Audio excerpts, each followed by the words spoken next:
Now, if we talk about consumer habits for a minute, what we hear and learn more about is that as millennials, as consumers, they tend to defer purchases later, they're buying houses later, they're staying at home longer, they may or may not buy a car. What is that going to do to our future economy, and what does that play into consumer habits for the future? It's a huge deal. It's a huge deal. Houses and cars account for half of the typical family's budget, half. So if you have a generation that isn't buying houses and cars, then they're cutting out half of what one expects to be the consumer economy.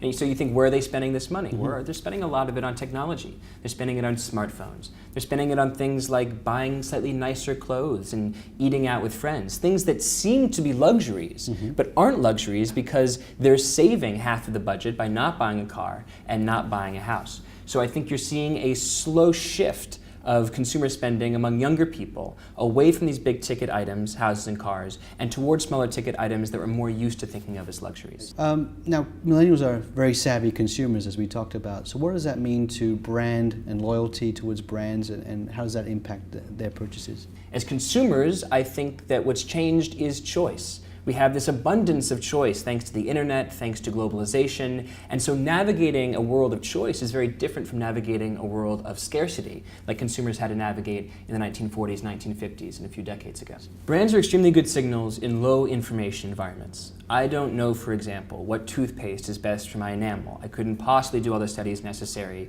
to come to that conclusion. So I trust brands. I only buy toothpaste that begins with C's, Crest, Colgate. But there's lots of decisions where I have lots of information. What brunch has the best ratings near to where I live? What smartphone is fastest? What television has the brightest screen? Here there's lots of detailed information on Amazon and other online sites. So I don't need to rely on a brand like LCD, like Sony, to tell me what to buy. I'll decide what's important to me and I'll research that. In a high information environment like this, and for products that have a lot of information about them on the internet, the signal of a brand is diluted by the amount of data that we have. I don't think, once again, that millennials are so different from past generations. We simply are using technology in order to leverage certain kinds of human relationships more effectively. And to be clear, other generations can do the exact same. It's simply younger people that were brought up with this sort of technology, and so they appear to be or are more native when it comes to mastering its use. Right. And also maybe also more willing to share openly amongst their group what they like, what they dislike, and be vocal about it, which can hurt a brand very quickly too. Derek, thanks very much for joining us today for a fantastic conversation, and I think very much insightful for our directors and companies. Clearly, the millennial generation is growing at the fastest pace, and to understand this issue is a competitive advantage for companies going forward.